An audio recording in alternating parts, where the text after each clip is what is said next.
On the left of your picture is Heihe City in China. On the right, Blagoveshchensk in the Russian Far East. The two great powers are separated here by just a few hundred metres, the breadth of the frozen Amur River. They feel worlds apart. Blagoveshchensk translates as the city of good news. There's been precious little of that for the Russian economy lately. The value of the ruble has plummeted as the country heads into recession, hit by the falling oil price and Western sanctions. The consequences are starting to be felt. The prices are rising for everything. Our ruble now buys nothing. We went shopping, we bought hardly anything, but we spent all the money. Oh, the prices have jumped a lot. It's awful, horrible. I can come to a shop with 1,000 rubles and it's not enough to buy anything. I wanted to leave my job, but now I think I can't. How can I? How will I survive? The bus now costs 20 rubles. The pension money I am receiving are very little. Look what's happening in shops now. Russia wants to build a gas pipeline from here to China. China needs Russia's natural resources just as Russia needs Chinese cash. But it's not exactly a new strategy for a country already so heavily dependent on sales of oil and gas.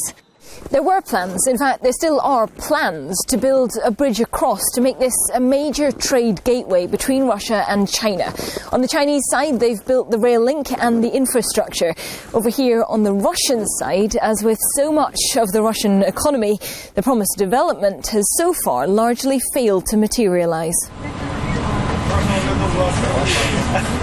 Instead, you take an old bus across a temporary pontoon bridge. In the summer, everything has to go by boat. This time last year, Russians found shopping on the Chinese side cheap. But now the ruble is worth half as much, and the customers have less money to spend. Lyubov Pikolova moved here from Russia for work 5 years ago. She sees better prospects in China. We have non-stop crises in Russia. We always have to pay for this or for that. It's not easy economically to live in Russia, so many people are trying to leave it. Back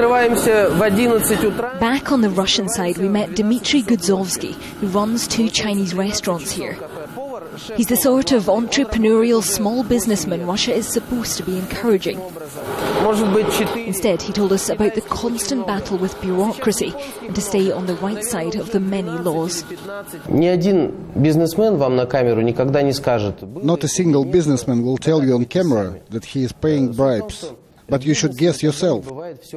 You cannot do everything correctly in business. It's just impossible. If you will act as it's written in law, you should stop your business right now and just go home. Down by the riverside, a bronze Soviet border guard keeps watch, a monument to empire lost. While the oil price was high, it was easy to believe Putin was rebuilding that power, reclaiming Russia's place in the world. It doesn't feel so convincing here now. Katie Stallard, Sky News, Blagoveshchensk.